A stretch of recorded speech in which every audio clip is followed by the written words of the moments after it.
Hello friends welcome to my study academy classes पिला माने आजिर class रे आमे एमएल ओडियार जो रही गद्य विभाग पिले से गद्य विभाग कौन ना तीन तुंड रे जो रही तीन तुंड रे ताहाकू आमे आज आलोचना करबा सेथिर कौन ना एमसीक्यू और एक नंबर विशिष्ट प्रश्न को आमे आज कौन ना आलोचना करबा। तो वीडियो को डेरी न करी आरंभ करबा। देखो प्रथम क्वेश्चन टी कौन अछि। एक नंबर देख पिले शासन पद्धति गुड़िक मध्य केउ शासन ही सर्वोत्कृष्ट शासन अर्थात भल शासन पिला माने कौ शासन आमर जो शासन पद्धति गुड़िक रही से ही शासन गुड़िक मध्य भल शासन सर्वोत्कृष्ट शासन होची पिला माने गणतंत्र शासन। ठीक अच्छे। दुई नंबर देख पिले केउ मानक द्वारा प्रचलित शासन ही गणतंत्र प्रधान और प्रकृत विशेषत्व बोली कहुए कौन ना गणक द्वारा पिला माने गणक द्वारा प्रचलित शासन ही गणतंत्र कौन ना प्रधान और प्रकृत विशेषत्व बोली कहुए। ठीक अच्छे। एबे देखिबा तीन नंबर कौन अच्छी देख पिले तीन नंबर देख गणतंत्र शासन रे लोक माने अर्थात लोके काहाकू शासन करिथांती काहाकू शासन करती ना निजे निजको शासन करिथांती पिला माने। ठीक अच्छे निजे निजको। चारि नंबर देख पिले केउ शासन रे शासक और शासित एक और भिन्न कौ शासन ना गणतंत्र शासन रे ही कौन ना शासक और शासित एक और भिन्न। ठीक अच्छे। पांच नंबर देख केउ शासन रे प्रभु किंबा दास शोषक किंबा शोषित कल्पना करा जाई न पारे कौठारे ना गणतंत्र पिला माने एटा भी गणतंत्र हबो। ठीक अच्छे। पांच नंबर 6 नंबर देख पिले भारत रे सामाजिक न्यायर स्वरूप किपरि कौन ना भारत रे सामाजिक न्यायर स्वरूप किपरि लंकार हरि शब्द परि पिला माने। ठीक अच्छे। भारत रे कौन ना सामाजिक न्यायर स्वरूप होची लंकार हरि शब्द परि। ठीक अच्छे। एबे देखिबा 7 नंबर कौन अछि। कुसंस्कार पूर्ण साधारण शिक्षा विहीन समाज रे केउ अधिकार चिलिका माछ परि स्वप्निल और दुष्प्राप्य।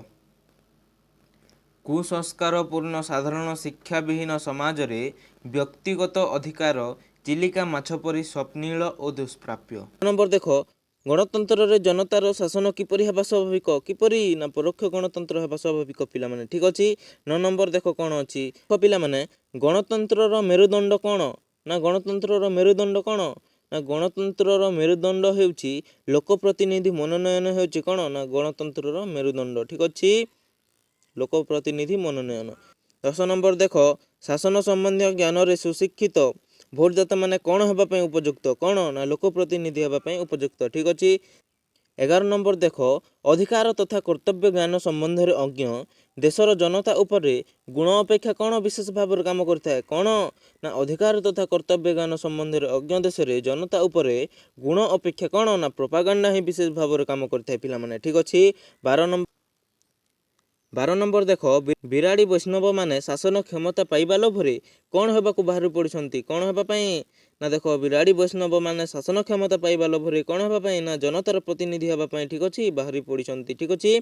13 नंबर देख काहाकू देखी गोसाई को देहरु गुमगुम झाड़ बही गला काहाकू देखी ना पाणु को देखी कौन हो गला ना गोसाई को देहरु गुमगुम झाड़ बही गला। ठीक अछि। एबे देखिबा 14 नंबर कौन अछि पुरीले तुमरो बुद्धि हुए नाही बोली गोसाई पाणु को कहते केते वर्ष पिला माने ना 60 वर्ष न हेबा पर्यंत तुमर बुद्धि हुए नाही बोली गोसाई कहते काहाकू ना पाणु को कहते। ठीक अच्छे। 15 नंबर देख पिले काहाकू देखी पुरोहितंकर छाती रे पवन अटकी जाइथिला काहाकू देखी ना अगाधु को देखी पुरोहितंक छाती रे पवन अटकी गला। ठीक अच्छे। चारि हाथ ठेंगा धरी थिबा विराटकय पुरुषटी के पिला माने अगाधु से होची किए ना अगाधु चारि हाथ गोड़ ठेंगा धरी थिबा विराटकय पुरुष होची अगाधु। ठीक अछि। 17 नंबर देखिबा कौन अछि आजिर शिक्षित भोटदाता माने भोट देबा को कौन होइथांती ना उदासीन होइथांती। ठीक अछि। 18 नंबर देख पिला माने आजिर जनता जनार्दन काहा परि ओठ चाटी तराजु धरी थिबा प्रतिनिधि को अनाई रहिछंती काहा परि ना देख दुई बिराड़ी परी पिला माने एटा हेबो कौन ना दुई बिराड़ी परी हे जिवो। ठीक अछि। एबे देखिबा कौन ना 19 नंबर देखिबा कौन अछि माने गणतंत्र शासन ही डेक्स शासन एथिरे संदेह नाही कौन ना श्रेष्ठ शासन पिला माने एटा गणतंत्र होची श्रेष्ठ शासन। ठीक अछि पिला माने। नेक्स्ट देखो 20 नंबर देख गणतंत्र शासन रे आमर आज ए अवस्था पई किए दाई पिला माने ना आमे निजे दाई पिले। ठीक अच्छे ଏବେ ଦେଖିବା ନେକ୍ସଟ କ'ଣ ଅଛି ଆମର ସରିଯାଇଛି MCQ ପିଲାମାନେ କ'ଣ ନା ଆମର MCQଟି ସରିଗଲା। ଏବେ ଦେଖିବା 1 ନମ୍ବର ବିଶିଷ୍ଟ ପ୍ରଶ୍ନ ଠିକ୍ ଅଛି। କ'ଣ ନା ସଂକ୍ଷିପ୍ତ ଉତ୍ତରମୂଳକ ପ୍ରଶ୍ନ ଯେଉଁଟାକି କ'ଣ ନା ଗୋଟିଏ ବାକ୍ୟର ଉତ୍ତର ଦେବାକୁ ପଡ଼ିବ ଠିକ୍ ଅଛି। ଗୋଟିଏ ବାକ୍ୟର ଉତ୍ତର ଦିଅ। ପ୍ରଶ୍ନର ମୂଲ୍ୟ ହେଉଛି କ'ଣ ନା 1 ନମ୍ବର ଠିକ୍ ଅଛି। ତ ଦେଖ ପ୍ରଥମ କ୍ୱେଶ୍ଚିନ୍ଟି କ'ଣ ଅଛି 1 ନମ୍ବର ବିଶିଷ୍ଟର କରି ପ୍ରଥମ କ୍ୱେଶ୍ଚିନ୍ଟି ଦେଖ ପିଲେ ଗଣତନ୍ତ୍ର ସମ୍ପର୍କରେ ଅନେକ କ'ଣ କହନ୍ତି। ଗଣତନ୍ତ୍ର ସମ୍ପର୍କରେ ଅନେକ କ'ଣ କହନ୍ତି। ଅନେକ ଗଣତନ୍ତ୍ର ସପକ୍ଷରେ ମତ ଦେଇ କହନ୍ତି ଯେ କ'ଣ କହନ୍ତି ନା ଯେତେ ବି ଶାସନ ବ୍ୟବସ୍ଥା ରହିଅଛି ଯେତେ ବି ଶାସନ ବ୍ୟବସ୍ଥା ରହିଅଛି ସେହି ଶାସନ ବ୍ୟବସ୍ଥା ମଧ୍ୟରୁ କ'ଣ ନା ଗଣତନ୍ତ୍ର ହେଉଛି କ'ଣ ନା ଉତ୍କୃଷ୍ଟ ଶାସନ ଭଲ ଶାସନ ପିଲାମାନେ ଠିକ୍ ଅଛି। 2 ନମ୍ବର ଦେଖ ଗଣତନ୍ତ୍ର କାହାକୁ କୁହାଯାଏ। ଗଣତନ୍ତ୍ର କାହାକୁ କୁହାଯାଏ। ଗଣତନ୍ତ୍ର କ'ଣ ନା ଗଣ ଅର୍ଥାତ୍ ଲୋକମାନେ ତନ୍ତ୍ର ଅର୍ଥାତ୍ ଶାସନ ଲୋକମାନଙ୍କର ଶାସନକୁ ହିଁ କ'ଣ ନା ଗଣତନ୍ତ୍ର କୁହାଯାଏ ଠିକ୍ ଅଛି। ପରୋକ୍ଷ ଭାବରେ ଆମେ ମଧ୍ୟ କ'ଣ ନା ନିଜେ ନିଜକୁ ଶାସନ କରିଥାଉ ତାହାକୁ ହିଁ କ'ଣ ନା ଗଣତନ୍ତ୍ର କୁହାଯାଏ ପିଲାମାନେ ଠିକ୍ ଅଛି। କ'ଣ ନା ଗଣତନ୍ତ୍ରର ପ୍ରକୃତ ଓ ପ୍ରଧାନ ବିଶେଷତ୍ୱ କ'ଣ। ଗଣତନ୍ତ୍ରର ପ୍ରକୃତ ଓ ପ୍ରଧାନ ବିଶେଷତ୍ୱ ହେଉଛି ଗଣଙ୍କ ଦ୍ୱାରା ଶାସନ ହିଁ କ'ଣ ଗଣତନ୍ତ୍ରର ପ୍ରକୃତ ଓ ପ୍ରଧାନ ବିଶେଷତ୍ୱ ପିଲାମାନେ ଠିକ୍ ଅଛି। 4 ନମ୍ବର ଦେଖ ଏବେ କେଉଁ ଶାସନରେ ଲୋକେ ନିଜେ ନିଜକୁ ଶାସନ କରିଥାନ୍ତି। ଗଣତନ୍ତ୍ର ଶାସନରେ ଲୋକେ ନିଜେ ନିଜକୁ ଶାସନ କରିଥାନ୍ତି ଠିକ୍ ଅଛି। 5 ନମ୍ବର ଦେଖ ଗଣତନ୍ତ୍ର ଶାସନରେ କିଏ ଏକ ଓ ଭିନ୍ନ ପିଲାମାନେ କିଏ ନା ଗଣତନ୍ତ୍ର ଶାସନରେ ଶାସକ ଓ ଶାସିତ ଏକ ଓ ଭିନ୍ନ ଠିକ୍ ଅଛି। ନେକ୍ସଟ ଦେଖ ଭାରତରେ ସାମାଜିକ ନ୍ୟାୟ ପରିକଳ୍ପନା କିପରି ମନେ ହୁଏ। କିପରି ମନେ ହୁଏ ନା ଲଙ୍କାରେ ହରିଶବ୍ଦ ପରି ମନେ ହୁଏ ପିଲାମାନେ ଠିକ୍ ଅଛି। 7 ନମ୍ବର ଦେଖ ଗଣତନ୍ତ୍ରରେ କେଉଁମାନେ ସିଧାସଳଖ ଭାବରେ ଶାସନକର୍ତ୍ତା ହୁଅନ୍ତି। କେଉଁମାନେ ନା ଜନତାର ପ୍ରତିନିଧିମାନେ କ'ଣ ହୁଅନ୍ତି ନା ଗଣତନ୍ତ୍ରରେ ସିଧାସଳଖ ଭାବରେ ଶାସନକର୍ତ୍ତା ହୁଅନ୍ତି ଠିକ୍ ଅଛି। ନା 8 ନମ୍ବର ଦେଖ ଲୋକପ୍ରତିନିଧି ମନୋନୟନକୁ ଗଣତନ୍ତ୍ରର କ'ଣ ବୋଲି କୁହାଯାଏ। କ'ଣ ନା ମେରୁଦଣ୍ଡ ଗଣତନ୍ତ୍ରର ମେରୁଦଣ୍ଡ ବୋଲି କୁହାଯାଏ। ଲୋକପ୍ରତିନିଧି ମନୋନୟନ ହେଉଛି ଗଣତନ୍ତ୍ରର ମେରୁଦଣ୍ଡ ପିଲାମାନେ ଠିକ୍ ଅଛି। 9 ନମ୍ବର ଦେଖ ନାଗରିକ ଅଧିକାର ତଥା ପ୍ରତିନିଧି ବାଛିବାର ଗୁରୁତ୍ୱ ସମ୍ବନ୍ଧରେ ସଚେତନ ଦେଶର ଲୋକମାନେ କେଉଁ ଜ୍ଞାନରେ ସୁଶିକ୍ଷିତ। କେଉଁ ଜ୍ଞାନ ନାଗରିକ ଅଧିକାର ତଥା ପ୍ରତିନିଧି ବାଛିବାର ଗୁରୁତ୍ୱ ସମ୍ବନ୍ଧରେ ସଚେତନ ଦେଶର ଲୋକମାନେ କ'ଣ ନା ଶାସନ ସମ୍ବନ୍ଧୀୟ ଜ୍ଞାନରେ ସୁଶିକ୍ଷିତ ଠିକ୍ ଅଛି। ଯେଉଁ ଦେଶର ଜନତା ନିଜର ଅଧିକାର ତଥା କର୍ତ୍ତବ୍ୟ ଜ୍ଞାନ ସମ୍ବନ୍ଧରେ ଅଜ୍ଞ ସେଠାରେ କ'ଣ ନା ବିଶେଷ ଭାବରେ କାମ କରିଥାଏ। କ'ଣ ବିଶେଷ ଭାବରେ କାମ କରିଥାଏ ନା ପ୍ରୋପାଗାଣ୍ଡାର ହିଁ ବିଶେଷ ଭାବରେ କାମ କରିଥାଏ ଠିକ୍ ଅଛି। ଏବେ ଦେଖିବା କ'ଣ ନା 11 ନମ୍ବର ଦେଖ ଭଲ ମନ୍ଦ ଚିହ୍ନିବାର ଯୋଗ୍ୟତା ଯେଉଁଠାରେ ନାହିଁ ସେଠାରେ ମୁଖ୍ୟତଃ କାହାର ଜୟ ହୁଏ ସେହି ପ୍ରୋପାଗାଣ୍ଡାର ହିଁ ବିଶେଷ ଭାବରେ ଜୟ ହୋଇଥାଏ ପିଲାମାନେ ଠିକ୍ ଅଛି। 12 ନମ୍ବର ଦେଖ କ'ଣ ଅଛି ଆଗନ୍ତୁକକୁ ଚିହ୍ନି ପାରି ଥତମତ ଗଳାରେ ପୁରୋହିତ କ'ଣ ପଚାରିଥିଲେ। ଆଗନ୍ତୁକକୁ ଚିହ୍ନି ପାରି ଥତମତ ଗଳାରେ ପୁରୋହିତ ପାଣୁକିରେ ବୋଲିକି ପଚାରିଥିଲେ ଠିକ୍ ଅଛି। ଏବେ ଦେଖ 13 ନମ୍ବର ଗୋସାଇଁଙ୍କୁ କିଏ ଛେଳିଟିଏ ଦାନ କରିଥିଲେ। କିଏ ଛେଳିଟିଏ ଦାନ କରିଥିଲେ ନା ଯଜମାନ ଛେଳିଟିଏ ଦାନ କରିଥିଲେ ଠିକ୍ ଅଛି। 14 ନମ୍ବର ଦେଖ କାହାକୁ ଦେଖି ଗୋସାଇଁ ଘାବରେ ଯାଇଥିଲେ। କାହାକୁ ଦେଖି ନା ପାଣୁକୁ ଦେଖି ଗୋସାଇଁ ଘାବରେ ଯାଇଥିଲେ ଠିକ୍ ଅଛି। 15 ନମ୍ବରରେ କ'ଣ ଅଛି ଦେଖ ପିଲାମାନେ ଗୋସାଇଁଙ୍କ ଆଗରେ ହଠାତ୍ ଆବିର୍ଭାବ ହୋଇଥିବା ବିରାଟକାୟ ପୁରୁଷଟି କିଏ ଥିଲେ। କିଏ ଥିଲେ ପିଲାମାନେ ନା ଅଗାଧୁ ଥିଲା ଠିକ୍ ଅଛି। ଏବେ ଦେଖିବା କ'ଣ 16 ନମ୍ବର ଦେଖିବା ଆଜି ଆମ ଦେଶରେ ଅଗଣିତ ପାଣୁ ରାଧୁ ଓ ଅଗାଧୁ କେଉଁ ଉଦ୍ଦେଶ୍ୟରେ ବାହାରିଛନ୍ତି।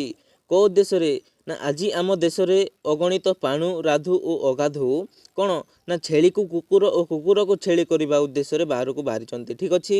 17 ନମ୍ବର ଦେଖ ଅନେକ କ୍ଷେତ୍ରରେ ପାଣୁ ରାଧୁ ଓ ଅଗାଧୁର ଜୟ ହେବାର କାରଣ କ'ଣ। ଅନେକ କ୍ଷେତ୍ରରେ ପାଣୁ ରାଧୁ ଓ ଅଗାଧୁର ଜୟ ହେବାର କାରଣ ହେଉଛି ଯେଉଁଠାରେ ଶିକ୍ଷିତ ଭୋଟଦାତା ମାନେ କ'ଣ ନା ଉଦାସୀନ ସେଠାରେ ପାଣୁ ରାଧୁ ଓ ଅଗାଧୁ ମାନଙ୍କର ଜୟ ହୋଇଥାଏ ଠିକ୍ ଅଛି।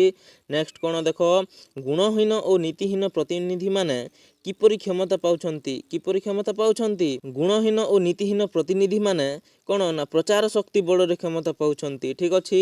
19 ନମ୍ବର ଦେଖ କ'ଣ ଅଛି ଗୁଣହୀନ ଓ ନୀତିହୀନ ପ୍ରତିନିଧି ମାନେ ବିବାଦୀ ଜନତାଙ୍କ ମଧ୍ୟରେ କେଉଁ ନ୍ୟାୟର ସୁବିଧା ପାଉଛନ୍ତି। କେଉଁ ନ୍ୟାୟ ନା ଗୁଣହୀନ ଓ ନୀତିହୀନ ପ୍ରତିନିଧି ମାନେ ବିବାଦୀ ଜନତାଙ୍କ ମଧ୍ୟରେ କେଉଁ ନ୍ୟାୟରେ ନା ମାଙ୍କଡ଼ ଦୁଇ ବିରାଣୀଙ୍କ ମଧ୍ୟରେ ପିଠା ବାଣ୍ଟିଲା ପରି କ'ଣ ନା ନ୍ୟାୟରେ ସୁବିଧା ବାଣ୍ଟୁଛନ୍ତି ଠିକ୍ ଅଛି।